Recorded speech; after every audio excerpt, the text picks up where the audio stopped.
compliment SP Prakasham for a wonderful presentation, and I would like to just run through my presentation as well now. So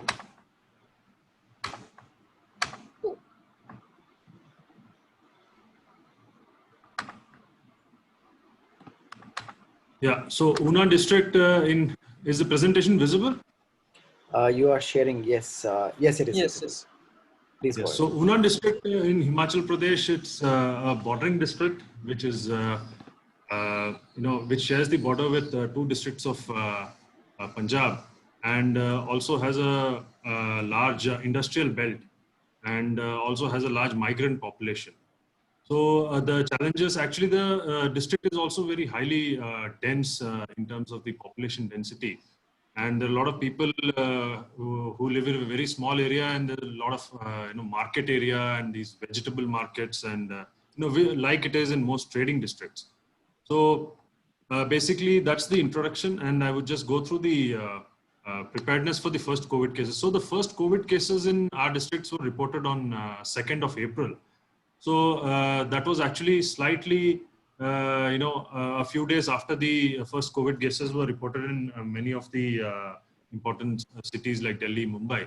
So we had to place in some mechanism of tackling this. We actually, the problem in Himachal Pradesh is not bountiful in resources like some of the other states. So in terms of resources for the police as well, the administration, there are a lot of drawbacks in the sense funding and finances, etc. So we had to devise strategies wherein we had to ensure that the safety of the policemen is ensured. At the same time, we tackle the law and order situation, because being a district which is actually sort of unruly in terms of Himachal Pradesh compared to the other districts in Himachal Pradesh. So we had to tackle the law and order situation as well, because we had instances where people, after they were detected COVID positive, they had to be shifted to their, the COVID care centers, and they started spitting on the policemen and also on the healthcare workers. So what we did was we set up various teams. We, just like we have a VVIP movement or something like that. So we just set up, how to have a carcade, and, how to, have quick response teams, because a lot of cases were being reported being a bordering district, especially among the migrant population, among the industrial workers. So we conducted repeated drills on this, and we set up COVID striker teams, wherein all these people, all these police personnel were selected on voluntary basis, and they were given all the necessary equipments in terms of PPE kits and the masks and the face shields, etc.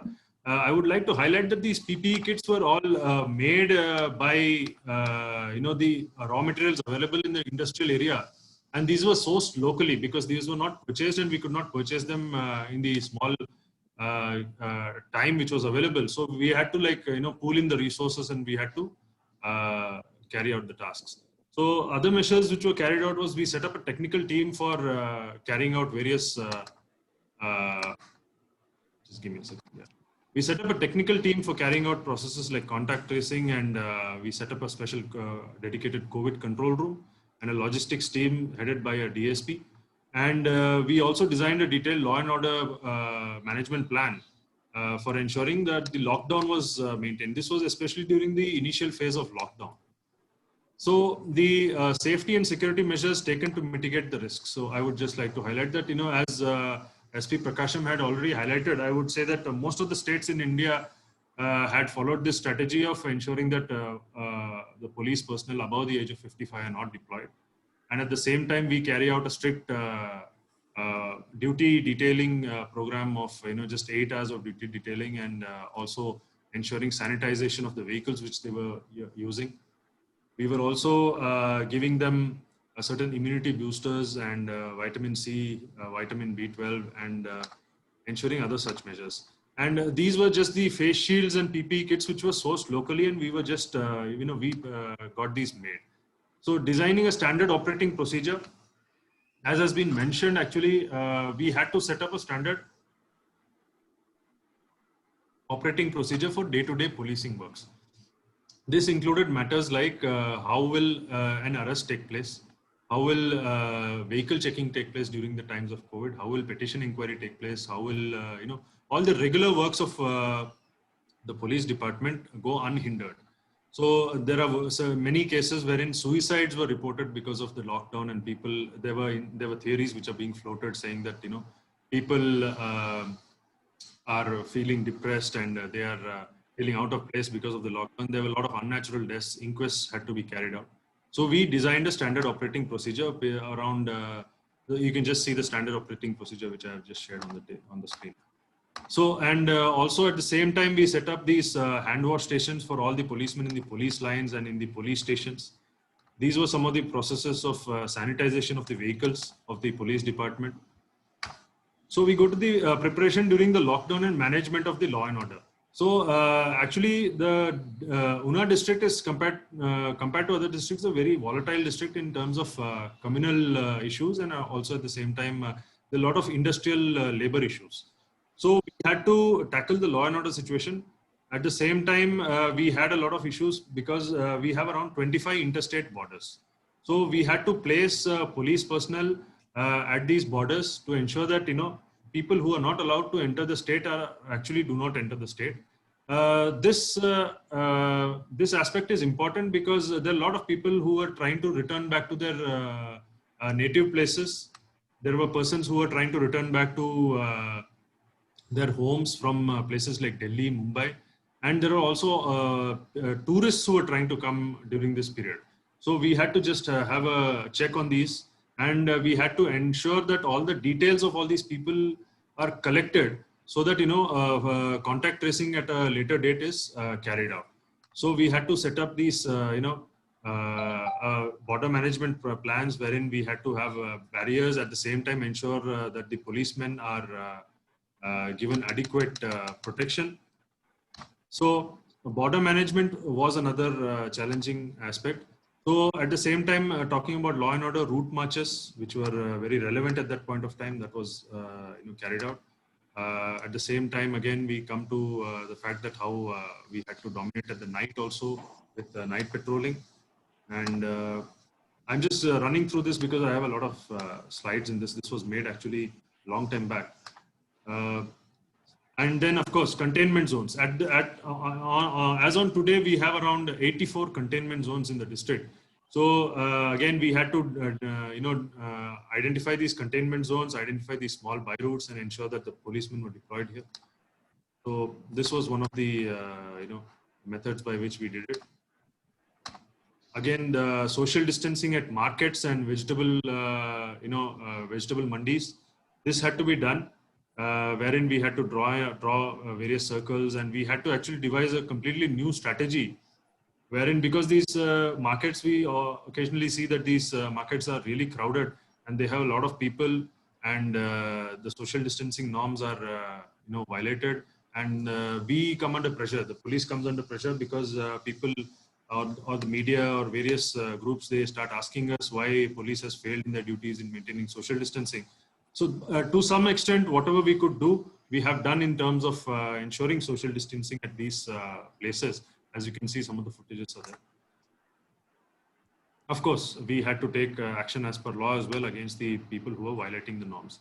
Again, we had to develop an e-pass facility. This was done at the time where people had to return back. At the same time, we had to give passes to daily commuters, to passes to persons like those involved in essential activities. So we designed the software with the help of, the district police. The district police developed this software with the help of certain other voluntary groups who had knowledge in this, and then we, utilized this software for ensuring the lockdown and the availability of passes for these people. So use of technology for monitoring and tracing. So use of drones was very relevant. As you can see, some of the areas are very densely populated. So we had to check how these areas can be, how the lockdown can be ensured in these areas.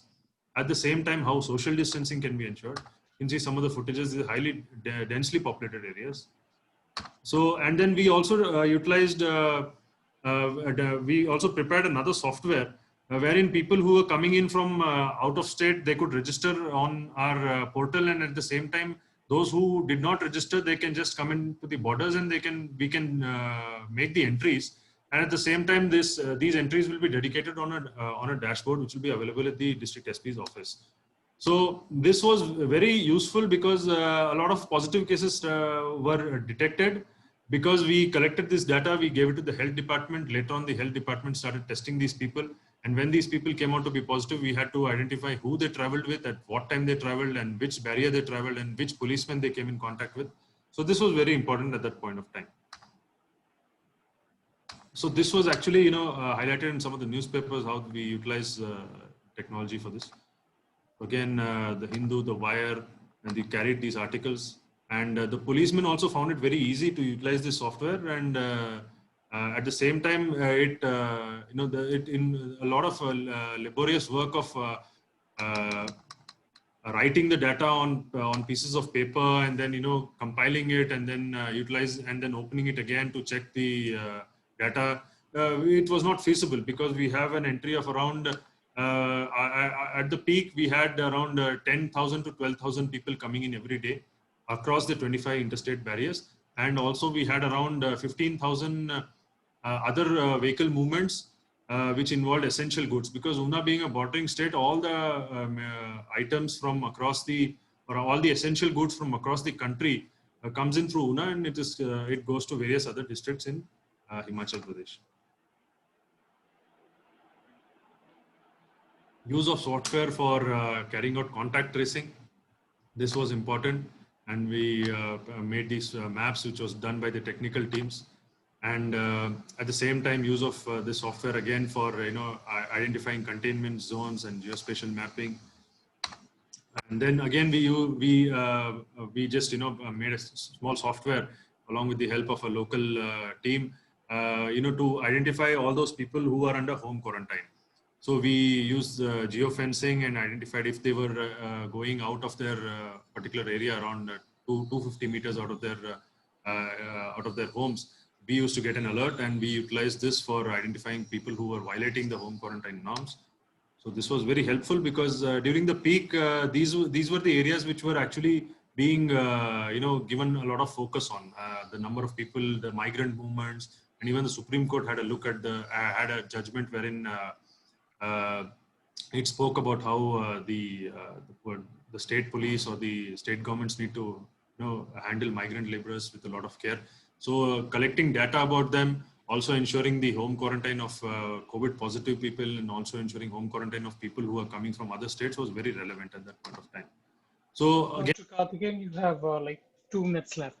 So I request you to click on. Yeah, I'll just run through this. Yeah. Okay, again, so some of the dashboards for complaints, and this is again the setting up of the technical cell, and then synergy with the local administration. So these are just the basic things wherein we just did our best to help out all these, public and the people. Again, so I mean, these are basically the things which were done during the period of the lockdown and during the initial phases of the unlock. So that's it. I would like to just wind up with this migrant laborers and movement, and how we were able to help them in reaching their destinations. And future roadmap, of course, I mean, all the work which we have done, which the e-office, all these things we have been able to implement after the lockdown. And so these aspects were highlighted in some of the newspapers as well. So that's it. Thanks a lot for the time, and thanks a lot for listening to me. Thank you. Thank you. Subodhjit, your question. Yeah, one question which I had was, you mentioned containment zone. Yes. And you defined containment zone as soon as one positive case is found, then the containment zone is defined as a few kilometers radius of that. Is that correct? Did I understand correctly? See, these containment zones were actually notified by the district administration. So once these containment zones are notified, procedures we have to follow is basically what we followed is by demarking these containment zones and by ensuring that the access to these containment zones are restricted. No, my question is that this seems to be a very large containment zone for a single case. Those were as per the protocols of Ministry of Health and Government of India. That was a 3-kilometer containment zone and then a 7-kilometer buffer zone. Those were as per the protocols and those were followed. Okay, but this varies from probably varies from state to state. No, it doesn't. This was during the initial phase. Mm-hmm. Now probably there would be a difference in opinion about how these containment zones are to be demarcated or how they are supposed to be notified. Because now we have mini containment zones wherein we have very small containment of zones. Yeah, micro containment zones. Yeah, exactly. So earlier, when the initial phase of lockdown was, the containment zones were, very large in number.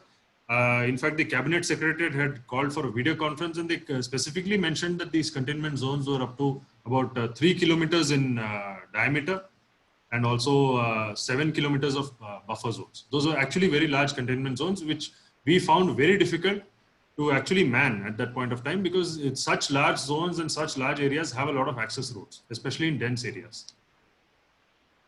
Okay, now from your presentation, I could not figure out, the numbers, whether you have been able to control the COVID infection for the policemen as compared to other states or other similar districts, and that thing I could not get from the presentation. Maybe I missed it. So in fact, I have not highlighted that aspect much, but I would like to just state that the statistics as of now, we have around 100 policemen who have been COVID positive in whole of Himachal Pradesh, and in Una district especially, we have around 34 policemen who have been COVID positive. So the statistics as of now. So this percentage, I'm also asking you as a person who's on the front line and who has seen everything so closely, this percentage of infection rate in policemen, why does it vary so much? In Maharashtra, for instance, it seems that it is much higher than other places, and I don't know, in Himachal it may be lesser. In some other states, it may be even lesser. So, could you please, I would say in this, because I have not gone into the depth of the fact why the figures are varying so much. One of the reasons is because of the fact that in Himachal, the houses are, to some extent in some of the higher or the districts in the higher ranges, the residences are not so closely packed as compared to a city like Mumbai or Delhi, wherein they have flats or apartments where people live in a very small area and the population density is very high. In Himachal Pradesh, I would say that compared to other states like Delhi or to some extent Andhra Pradesh or Kerala, the population density is very low. This could be one of the reasons why the policemen are not even though the proportion or number of policemen who are coming out to be positive in Himachal Pradesh is high vis-a-vis the other frontline workers. But that is because they have been exposed more to the public and to the borders or interstate barriers. At the same time, compared to the national average or national mean, I would say that the number of policemen getting affected is low because as the factors, as I mentioned, it could be because of population density and houses being, we have more independent houses in Himachal Pradesh compared to yeah. Okay, thank you. Thank you. Shamaji. Sir, what is the status of testing in your district, and what is the current situation? Because many migrant laborers are coming, going. How do you deal day to day with that situation? See, the testing is an area of expertise of the health department. However, as you have asked this question, I would just like to state that, the testing is being carried out at the barriers itself nowadays with the help of the rapid testing kits. So those who are coming at the barriers, they are immediately tested. And once they are tested and once the rapid test is negative within a span of about 10 minutes, they are sent home for home quarantine as per the protocols. So the statistics, I would say that approximately we are carrying out maybe around 2,000 to 3,000 tests per day. Because the fact being the scale of Himachal Pradesh vis-a-vis some other state is much smaller. So that is why testing rates are much lower. All these tests are rapid antigen tests. At the barriers, we are carrying out rapid antigen tests, but otherwise we are also carrying out the RT-PCR tests, which are being done at the hospitals and the government hospitals, the regional hospitals, etc. All right. Thank you so much. Thank you. It was very, very interesting. We'll move on to the next. Shivam? Yeah, sure. One second. So next we'll take Ms. Jyoti for the project Radio over Internet Protocol from Andhra Pradesh Police Department. Thank you. Good morning, sir. Good morning, everyone. Good morning. Today, I would like to